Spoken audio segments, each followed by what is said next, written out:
FEMIREMI apá kejì eléyìí tó kàn mọ̀mọ̀ tó ń ṣò lórí Kolawole Ajeyemi YouTube channel. Ṣé gbogbo wa mọ̀ pé bàbá Àdìó àti ìyá Àdìó nígbà tó lọ bá àlejànú tó jí Àdìó jà níbẹ̀ ni àlejànú ti wá padà di Àdìó. Ká wá rán wa létí wípé ọ̀rẹ́ ìmùlẹ̀ tó wà láàrin Àdìó àti ọ̀rẹ́ ìmùlẹ̀ FEMIREMI ẹ̀mí kan náà làwọn méjèèjì fi ń mí òun lọ́jọ́ ṣe ò lọ́dẹ̀ ṣe búra.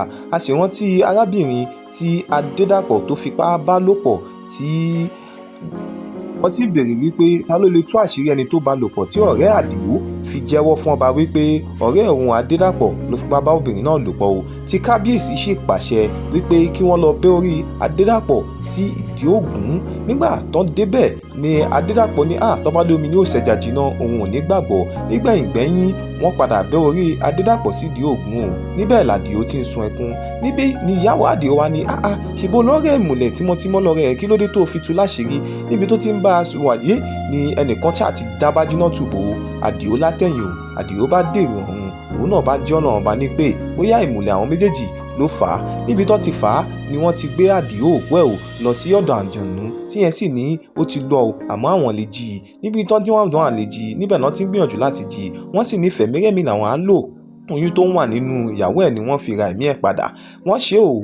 Níbí náà làdìó ti wá jí padà tó jí sáyé. Jíjí tó jí sáyé padà kò dá àwọn òbí ẹ̀ mọ̀ mọ́, kódà kò dá ìyàwó náà mọ̀ mọ́. Ilé wa jẹ́ ìbànújẹ́ fáwọn òbí. Bàbá Àdìó àti bàbá ó ní ẹ̀ ń bára yín jà lásán ni o, ohun tó wà lẹ́yìn ẹ̀fà ó jòjé lọ. Arákùnrin kan ló dá ẹ̀mí Àdìó légbodò. Níbẹ̀ ni wọ́n ti jẹ́wọ́ ó ní ìyàwó tí Àdìó gbà lọ́wọ́ òun ló jẹ́ kóun dẹ́mi ẹ̀ légbodò. Eléyìí wá dùn gan lòun náà fún wa ní òun náà máa ṣe tòun náà fún Àdìó padà, òun ló fà á o.